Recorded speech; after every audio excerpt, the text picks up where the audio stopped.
જો આપણને આમાં કેટલી વસ્તુની ખબર છે, આપણને એ ખબર છે કે એનો કુલ સરવાળો 4000 છે, બરોબર. બીજી આપણને શું ખબર છે કે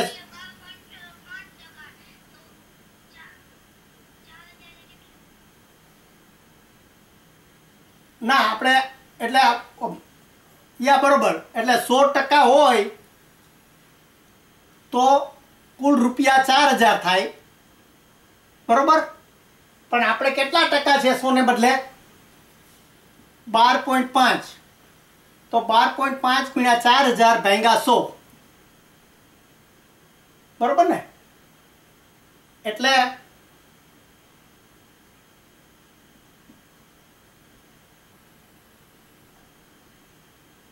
આ 3 મીંડા આવી રીતે ઉડી જાય અને હા ઓકે સોરી ઓકે યા ઉપર લખું, ચાલો. પણ મારે આ શું છે, આ બધી વસ્તુ રાખવી છે, એટલે હું ટ્રાય કરું છું કે બને ત્યાં સુધી ભૂસું. ઓકે એટલે આમ તો ખરેખર તમે બોલતા જાઓ ને હું લખતો જાઉં. બોલો તમે, શું આપણે કેવી રીતે ફોર્મ્યુલા મુકાય? હા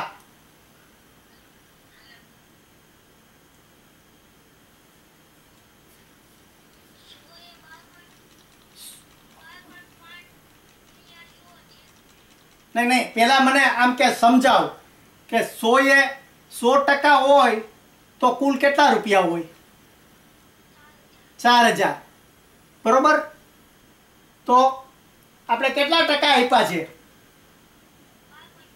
એટલે 12.5, એટલે 12.5 ને 10 આપણે ભાગી નાખીએ તો ચાલે ને? 125 ભાગ્યા 10. અને આ 100 ને પછી આવી રીતે આપણે નીચે લઈ લેવાના.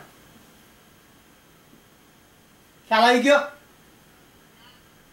એટલે આ 3 મીંડા ઉડી જાય, છેદ થઈ જાય, એટલે 12 ચોખ્ખું 48, એટલે 500 આવ્યા. કેટલા?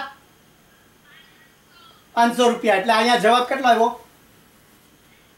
100 રૂપિયા. હવે ધારો કે મને ટકા ખબર ના હોય, મને ટકા ખબર નથી, પણ એમ કીધું છે કે શાકભાજીનું 500 રૂપિયા ખર્ચ થયું અને કુલ ખર્ચ 4000 થયું, તો ટકા શોધી શકાય? કેવી રીતે? કારણ કે આપણને ખબર છે કે કુલ ટકા કેટલા થાય? 100. તો હવે સૂત્ર કેવી રીતે મુકાય?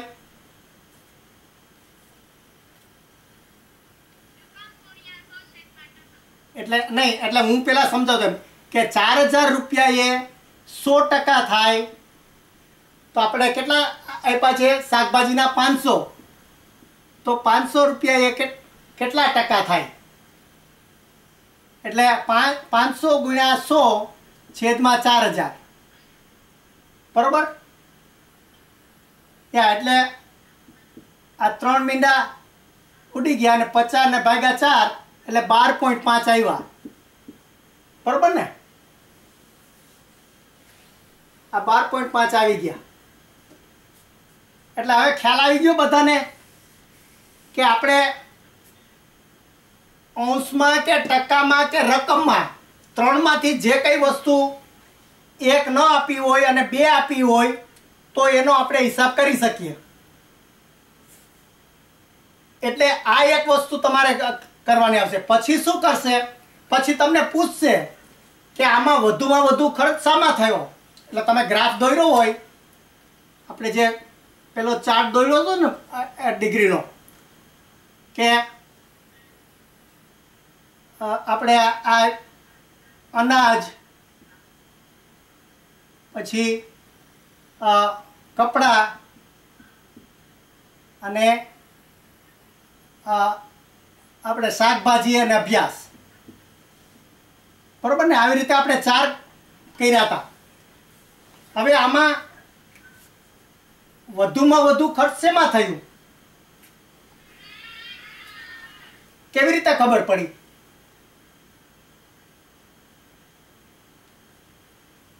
એટલે તમે આ જે ગ્રાફ જોઈને કહી શકો કે જે સૌથી મોટામાં મોટું જે સર્કલ હોય, તમે જો કે કમ્પ્યુટરમાં જોશો ત્યારે તમને જુદા જુદા 4 જુદા કલરમાં દેખાશે. જેટલા ખાના હોય ને એટલા કલર ઓટોમેટિક થઈ જશે. એટલે જે સૌથી મોટો કલર દેખાતો હોય એ હંમેશા વધુમાં વધુ ખર્ચ. પછી ઓછામાં ઓછું ખર્ચ શામાં થયું?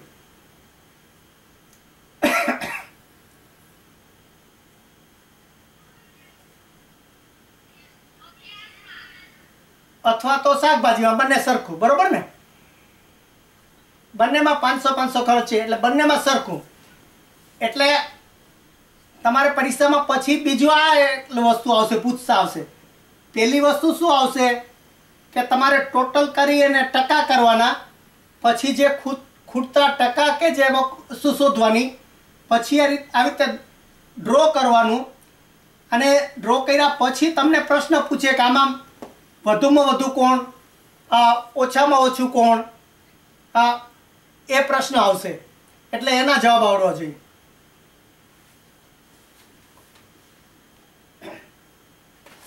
તો એટલે હવે સમજાઈ ગયું બધાને? એટલે હવે કરી શકશો આ બધા દાખલા?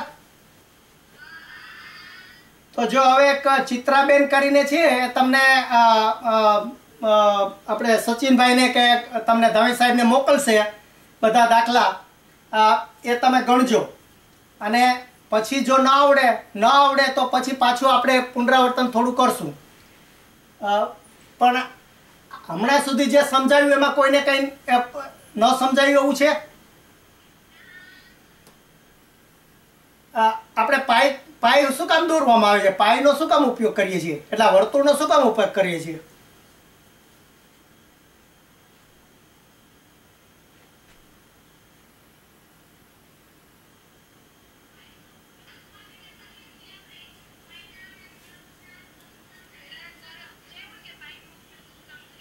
હા,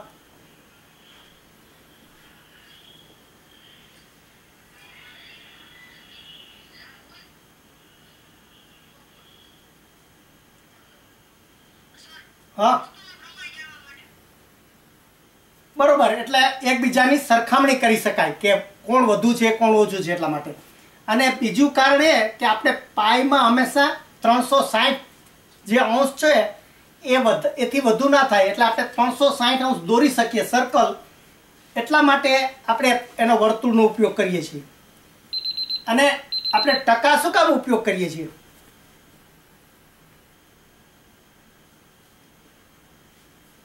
ટકાનો શા માટે ઉપયોગ કરીએ છીએ?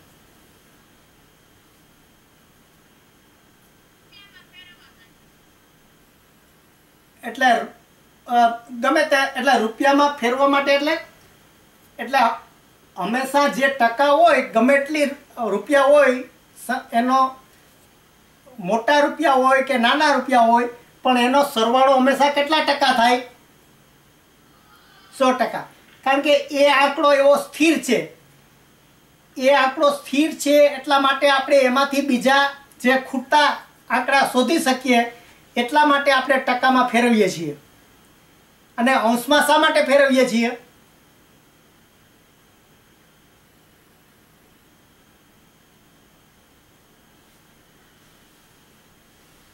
અંશમાં શા માટે ફેરવીએ છીએ?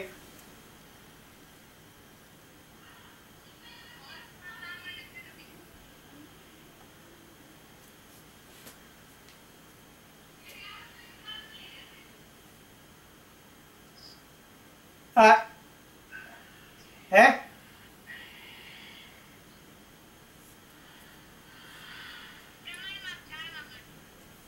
એટલે કે જે આપણે ગમે એટલી સંખ્યા હોય, નાની કે મોટી, એનો હંમેશા સરવાળો 360 અંશ સુધી જ થાય.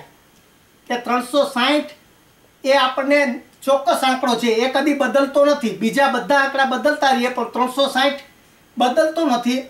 અને પ્લસ આપણે 360 અંશનો ઉપયોગ કરીને આપણે વર્તુળ દોરી શકીએ છીએ. એટલા માટે આપણે અંશમાં ફેરવીએ છીએ. સમજાઈ ગયું? ઓકે. તો મને લાગે હવે આપણે જે ટાઈમ પૂરો થતો આવે છે. તમારે કોઈને કાંઈ પ્રશ્ન હોય તો પૂછો હવે.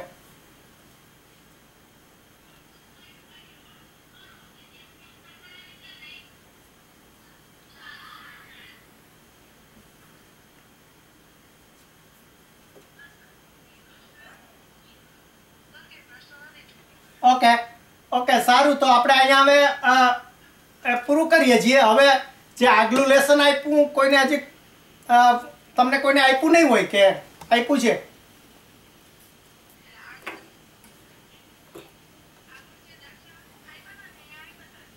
યા એટલે મેં જે પહેલો ટેસ્ટ મોકલ્યો છે ને એ પહેલો ટેસ્ટ તમારું પ્રાથમિક પાયો કેટલો કાચો છે કે પાકો છે એ નક્કી કરવા માટે, કે એમાં શું છે તમને સરવાળા બાદબાકી ગુણાકાર ભાગાકારના દાખલા બધાને આપ્યા છે, એટલે ખબર પડે કે એટલીસ્ટ એટલી વસ્તુ જો એને ન આવડતું હોય તો બધું આ બધી વસ્તુ તો નહીં આવડે. એટલે એ ટેસ્ટ લેવા માટે બધાને 12 દાખલા મોકલા છે. એટલે યા એ બધા પાસેથી જવાબ લઈ અને તમે તૈયાર રાખજો. અને પછી આપણે જ્યારે સોમવારે જે ક્લાસ ચાલુ થાય ને એ પહેલાં હું લઈ લઈશ, એટલે મને આપી દેજો. એટલે હું પહેલાં આપણે જે ચિત્રાબેન કરીને બધું ચેક કરવાના છે ને એને હું આપી દઈશ, બરોબર ને? એટલે ખાસ પહેલાં કરી લાવજો, પછી આપણે આના દાખલા આપશું, પછી આ પહેલા ચેપ્ટરના. અચ્છા, તો તમે ઈમેલ કરી દેજો ને સચિનભાઈને કહી એ ફાઇલ છે ને એ મને મોકલી દે, તો કારણ કે હવે આપણે ટાઈમ લગભગ થઈ ગયો છે. અને જો તમારે કહું અત્યારે જો ટીમ વ્યુઅર 7 ચાલુ હોય, ટીમ વ્યુઅર 7 જો તમે ઇન્સ્ટોલ કરી દીધું હોય તો અત્યારે હું ત્યાંથી લઈ લઉં, ફાઇલ બોક્સમાંથી જ. ઓકે, એટલે તમારે ટીમ વ્યુઅર 7 ચાલુ થાય ને પછી મારે જો કે આ બધા ગ્રાફે બતાવાતા હજી મારા પેલા કમ્પ્યુટર ઉપર, પણ તમે ટીમ વ્યુઅર 7 ચાલુ કરી દેજો આવતા સોમવારે કે પછીના શનિવારે, અને પછી આપણે એનું કમ્પ્યુટરમાં બધું આ બધાનું પરિણામ બતાવશું. હા, સોમવારે 8મા ધોરણનું અને એનું બીજું ચેપ્ટર. અને બને એટલું બધાને હોમવર્ક કરવાનું કહેજો કે કરતા રહીએ, એટલે તો અમને ખબર પડે કે શીખે છે કે નહીં. ઓકે, તો હવે પૂરું કરશું આપણે. ઓકે, ચાલો, have a good day. Okay.